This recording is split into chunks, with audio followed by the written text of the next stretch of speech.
Dabar girdisi. Dabar. Vat, kai jūs kalbate, aš girdžiu, nežinau, taip tai nesigirdi nieko, žinokite, nesigirdėjo.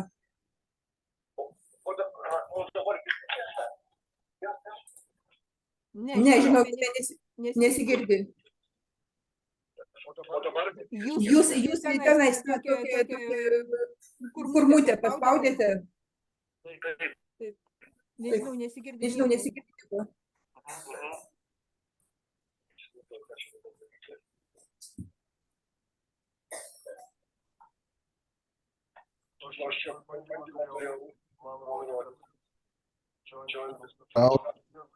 Va, dabar kažkas buvo.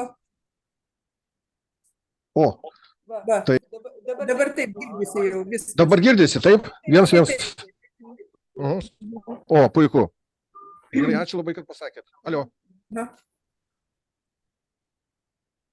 Tai dabar galima tęsti? Taip, nieko nesigirdėjo. Puiku. Dabar jau viskas girdisi. Tai tada iš naujo pradedu pasakoti. Taigi pradedame viešą susirinkimą skirtą aptarimui prekybos paskirties pastato Lazdynėlių gatvėje 11 Vilniuje projektinius pasiūlymus.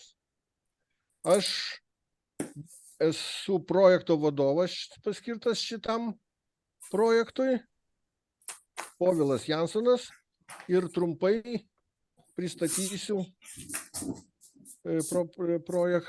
projektinių pasiūlymų esmę. Jeigu sklypas yra Lazdynėlių gatvėje, šalia šunų dresiravimo aikštelės, iš vienos pusės Lazdynėlių gatvė, o iš kitos pusės riboja Bukčių miško parkas. Šiaurinė ir pietinėje pusėje kaimyniniai sklypai. Tai būtent šiaurinėje pusėje yra ta šunų dresiravimo aikštelė, o pietinėje pusėje yra privatus sklypas ir tarp mūsų projektuojamo sklypo ir sklypo privataus yra paliktas 5 metrų tarpas tarp sklypų, kuriame numatytas pėsčiųjų takas jungiantis Lazdynėlių gatvę su Bukčių miško parku. Projektas rengiamas prekybinės paskirties pastatų. Būtų gerai tada, Taip, būtų gerai, gal galėtumėt jūs rodyti tada teritorijos sklypo planą. Tada tas aišku. Tai jisai yra šitame, aš dabar jo negaliu parodyti, nes jisai yra, kaip sakant, projekte, kuris yra įkeltas savivaldybės tinklapyje. Taip, bet tai dabar jūs pristatinėdami vis tik tai gal galėtumėt parodyti, kur kas yra, dėl to, kad čia tiesiog... Viešinimo metu jūs privalot rodyti viską gyvai, naujausią medžiagą. Tuoj pabandysiu.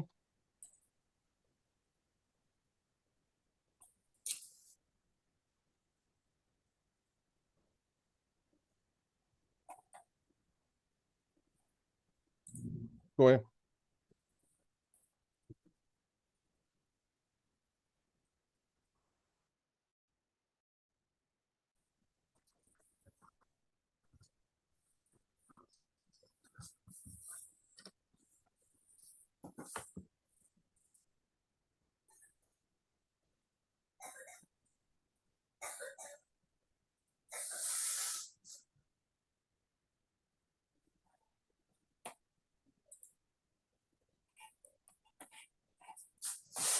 Taip, va, čia daugmaž matosi Lazdynėlių gatvė.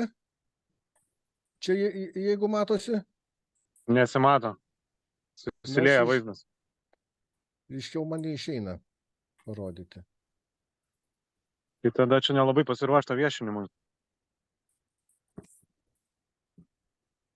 Nebuvo dėl medžiagos rodymo, reiškia, kokybės. Visada reikalinga visi viešinimai yra su medžiaga, kuri rodoma iš ekrano gyvai, o ne gyvai per kamerą bandant perfilmuoti.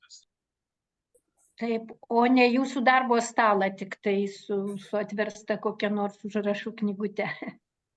Taip, kad turėtume matyti viską, ką jūs rodot ir apie ką O jeigu pasakojat. nerodo, tada paskirkit kitą datą ir negaištam laiko. Taip.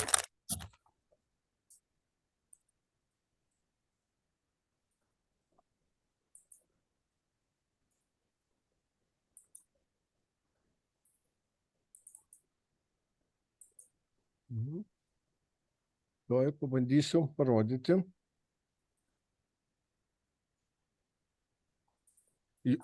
Juozai, gal tu žinai, kaip čia paleisti per tą? Gal žinai, kaip paleisti vaizdą per ekraną?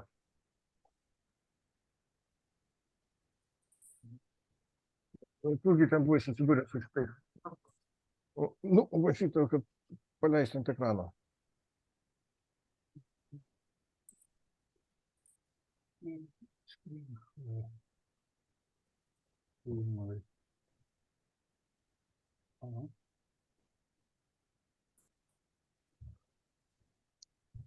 Nerodo?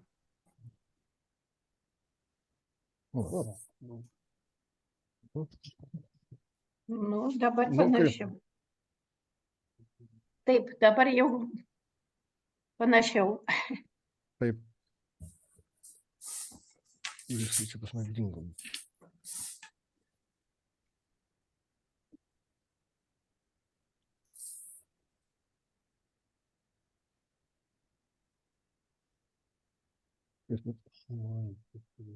Ne.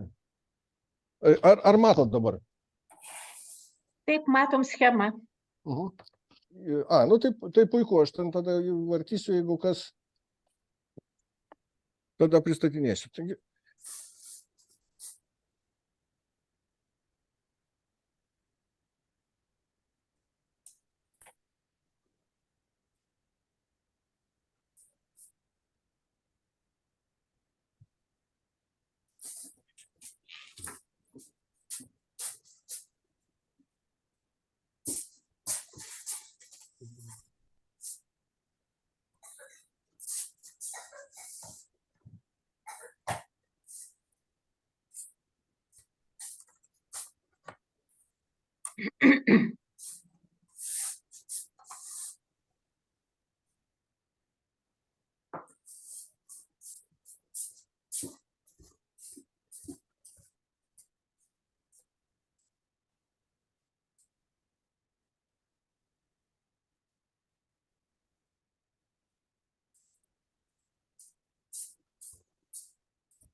tai tada pradedu pasakoti. Tai va, čia šita rodiklė rodo, kur tas yra mūsų sklypas projektuojamas, Lazdynėlių gatvė. Dabar pereisim prie genplano. Ar genplaną matote, tą sklypo planą dabar rodau? Taip, matom. O, labai puiku. Tai va, čia matosi Lazdynėlių gatvė ir sankryža su Žaros gatve. Taigi buvo pagal sąlygas duotas įvažiavimas ties Žaros gatvės sankryža su Lazdynėlių gatve. Ir čia pietinėje dalyje matosi tas pėsčiųjų takas praėjimui į miško parką. Šalia Lazdynėlių gatvės parodytas tas kolektorius, diametras 400,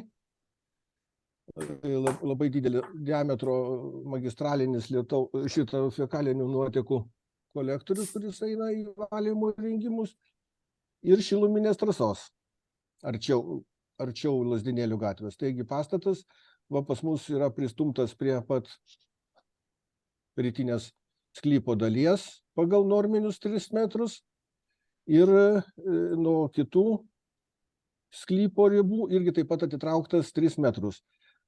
Pirmam variante, kuriam mes aptarinėjame pirmosios susirinkimuose, buvo pastatas suprojektuotas prie pat pietinės sklypo dalies, buvo žemėtvarkos skyrius kaip ir davęs sutikimą projektuoti, tačiau po po viešo susirinkimo savivaldybės architektūros skyrius atšaukė šitą sutikimą ir buvo liepta projektuoti atsitraukus 3 metrus nuo pietinės sklypo dalies. O gal jūs tiesiog galėtumėt parodyti, kur yra jūsų sklypo ribos, nes iš tikrųjų plane nėra taip aiškiai parodyta, kur yra jūsų sklypo ribos. Sklypo ribos, va, yra čia va, mėlynas toksai trauktas punktyras, jeigu matot, ar nesimato. Taip, matosi, bet tai niekur nėra užfiksuota, kad tai yra sklypo ribos ir jis nukeliauja kažkur tai tolyn į šunų aikštelę. Ne, šunų aikštelė randasi čia, o Randasi čia. va šita linija yra sklypo riba. Taip, supratau. O jūs taip ir sakot, turite atsitraukti nuo sklypo ribos po 3 metrus, Taip,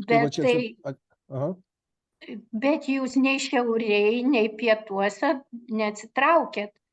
Ir praktiškai neatsitraukėt net ir iš rytų nuo miško pusės, nes jūsų rūsys lenda iki pat, žodžiu, ribos sklypo. Taip, kadangi požeminės dalies norminis atsitraukimas nuo sklypo ribos yra 1 metras, tai jis taip ir parodytas, o antžeminė dalis yra 3 metrai. O kur jūs radot tokį nurodymą, kad gali būti požeminė dalis 1 metrą nuo sklypo ribos? Statybos normose ir taisyklėse. Tikrai toks yra? Taip, tai visą laiką tai projektuojam. Požeminius, reiškia, požeminius parkingus, požeminės, reiškia, dalis pastato visada daroma. Tai dabar, jeigu sakysim, prie sklypo ribos auga dideli medžiai, tai jūs labai gražiai nukapojat jų šaknis, ar ne? Prie sklypo ribos mūsų sklype neauga, o čia dabar matosi medžiai, jie gana dar toli nuo sklypo ribos, bet to... Nepasakyčiau, kad toli. Didelių medžių šaknis, jos gali būti ir diametras ir 6 metrai, ar ne? Nu, tai gali būti tikrai 3 metrai. Taip, bet buvo daryta, reiškia, darė specialistas, aš to parodysiu. Mes pasižiūrėjom, iš tikrųjų, aš tai čia pasižiūrėjau. Kiekvieną medį apmatavo, suskaičiavo, čia kaip ir matosi, ir kaip sakant, neturėjom pastabų dėl šaknų, nes medžiai... Dėl to, kad jūs nematėt, kas ten dedasi po žemę. Ne, nu tai aiškiai, jūs biski čia drastiškai elgėtės, bet pasakokit toliau, prašau. Taip. Tai aš tada apie sklypą tada baigsiu.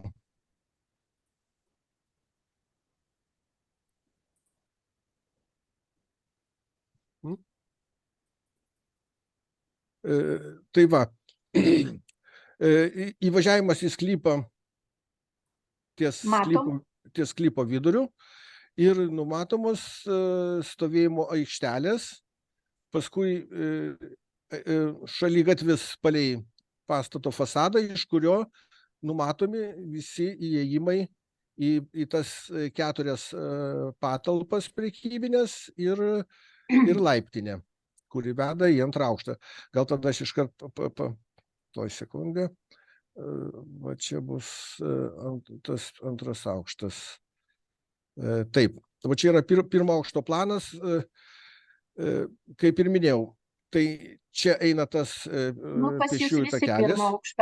Taip, čia spausdinimo klaida, tikrai labai atsiprašom, bet čia esam parodę altitudės grindų, pagal jas galima, taip sakant, susigaudyti, o čia tikrai mūsų yra klaida ir labai atsiprašome.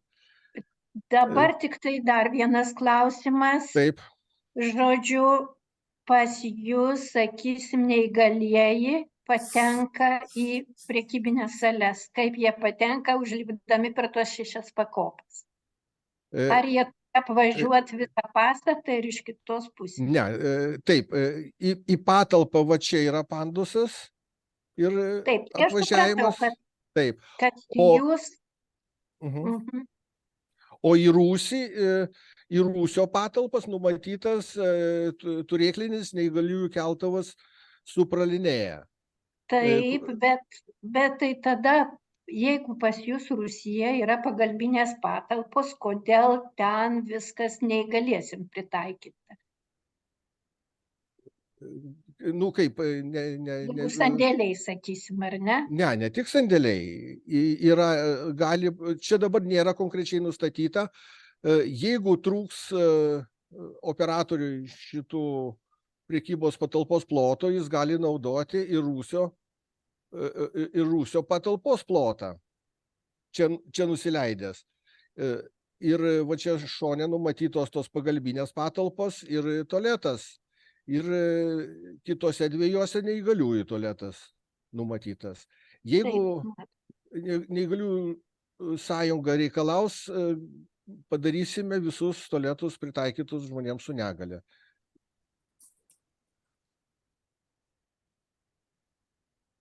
Va čia jie matosi. Vargu ar parduotuvėm jau reikalinga tiek daug tualetų žmonėms su negalia. Per praeitą susirinkimą tai gavau daug pastabų, kad per mažai tualetų, tai čia jau pasistengėm padaryti. Ne dėl tualetų, o dėl patekimo į patalpas. Dėl patekimo. Taip, ne dėl tualetų. Supratau. Taigi čia, kur yra vidurinė laiptinė, iš vidurinės laiptinės yra patekimas į vandens apskaitos mazgą ir jeigu būtų reikalinga šiluminį punktą. Čia vat pirmas numeris ir numeris 2. Tai va, dabar grįžtame į pirmą aukštą. Pirmame aukšte 4 įėjimai ir 5 į laiptinę, iš kurios galima patekti į Rūsyje esančias techninės patalpas ir į 2 aukšte esančias biuro patalpas. Čia yra 2 aukštas. Yra 1 biuro patalpa, 2 biuro patalpa, 3 biuro ir 4 biuro patalpa. Tai va tiek trumpai, nes čia gana paprastas tas pastatėlis, nelabai žinau, ką daugiau ir čia pasakoti. Taip, tik tai norėjau pasiklausti, savo smalsumo vedama. Pas jūs numatoma komercinės paskirties arba prekybos paskirties pastatas. Tai komerciniam patalpom numatyta 117 kvadratinių metrų, techniniam patalpom 180, tiek pat ir biurams. Tai gal vis tik tai ta paskirtis pastato, ne komercinė, o tiesiog, sakysim, komercinė biurų ir dar kažkam tai. Nu, kad tokios nėra, mes pradžiai vadinome multifunkcinės paskirties, bet pagal STR nėra tokio pavadinimo. O kokie čia biurai numatomi? Biuras numatomas šitų prekybinių patalpų ofisiukai. Jeigu jie čia turi prekybinę plotą, reiškia, ekspozicijai, tai administracijai ir dokumentų tvarkymui biurai 2 aukšte. Nu ir daugiau jų negu komercinių patalpų. Ir dar 5 metrų aukščio patalpos. Ar tokia netaupot jūs ploto ir šilumos? Ne, tai mes ar numatot, kad tai bus dar 3 aukštas?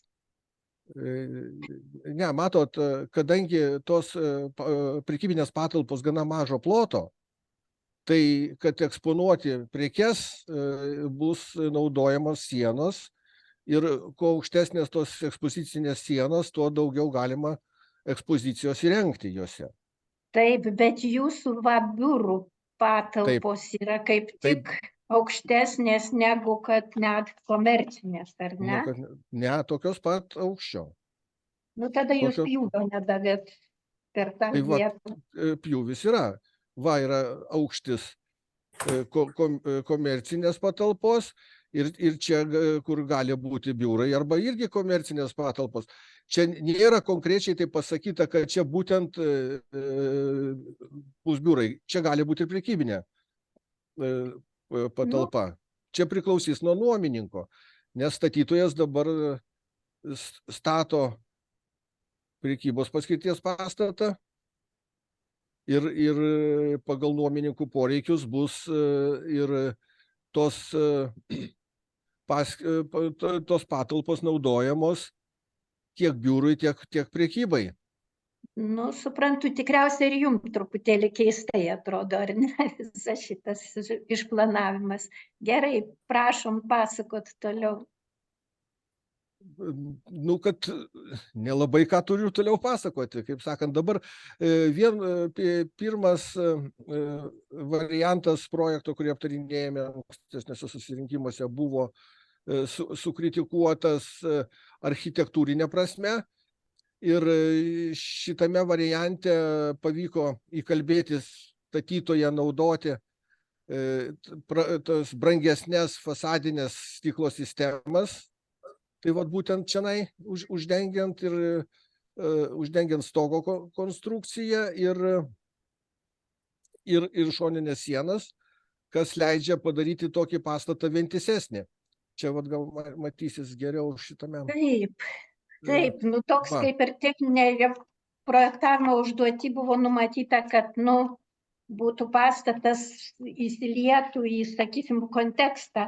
Tai aišku, jis yra visiškai, Lazdynėliuose nėra panašaus kažkokio tai dalyko, bet čia jau jūsų meistrystės klausimas.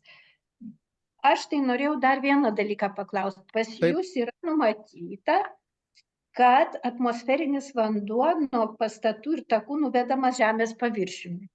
Dabar esamoj situacijoje, einant į autobusų stovėjimo aikštelę, sakysim, nuo Žaros gatvės, nuo Lazdynėlių pusės, kada palyja, brendam per balas. Tai kaip čia bus, kada nuo jūsų kietų dangų viskas dar važiuos tolyn ir tada jau skęs ta vieta?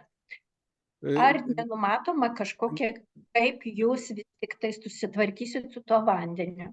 Čia matot, priklausys, kokias grinda duos sąlygas dėl tvarkymo lietaus vandens. Ir čia mes patys labai kažką pasirinkti negalime. Jeigu jie mums duos juos įrengti lietaus kanalizaciją, tai mes ją įrenginėsime ir projektuosime. Bet jie nėra net kur pasijungti, turbūt nelabai yra kur. Žodžiu, čia su paviršiniu vandeniu tai yra didžiulės problemos dėl to, kad ten vanduo labai nesigeria niekur. Pačioj Lazdynėlių gatvėj, toj priešais šitą jūsų projektuojamą namą po lietaus, tai būna jūra. Taip, kad jūs turbūt, tiesiog pabandykit kada nors po gero lietaus tenai pasivaikščiot. Tai sakykit, kaip jūs projektuojate išsiėmę sąlygos dėl LVN? Tai projektiniams pasiūlymams niekada neįmamos techninės sąlygos. Bet iš anksto numatyti nenorit? Kaip sakant, norim, žinoma. Tai tinklai